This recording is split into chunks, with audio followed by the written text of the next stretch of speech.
మనం బీర తోటలో మందు స్ప్రే చేసేటప్పుడు ఇలా జాగ్రత్తలు అయితే పాటించండి. ఎందుకంటే మనం ఊజి మందులు స్ప్రే చేసేటప్పుడు చాలా పవర్ఫుల్గా ఉంటాయి కాబట్టి మన బాడీ ఇన్ఫెక్షన్కి రాకుండా మంట లేకపోతే దగ్గు అలా లేకుండా మన తలకి హెల్మెట్ యూస్ చేస్తూ బాడీకి రైన్ కోట్ యూస్ చేయండి. ఇలా చేయడం వల్ల ఇన్ఫెక్షన్స్ ప్రాబ్లం అయితే ఏముండదు. ఇలా తీగజాతి పంటలు మందు ఇలా స్ప్రే చేస్తారు.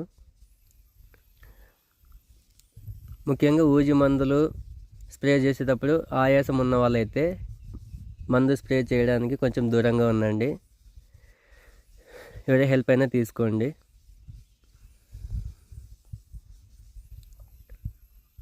ఇలా అయితే స్ప్రే చేస్తారు. ఏదైనా తీగజాతి పందిరి పంటల్లో ఇలా స్ప్రే చేసేటప్పుడు కొన్ని జాగ్రత్తలు పాటించండి.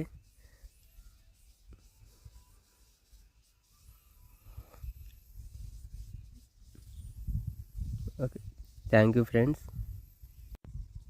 నేను మీ రవితేజ.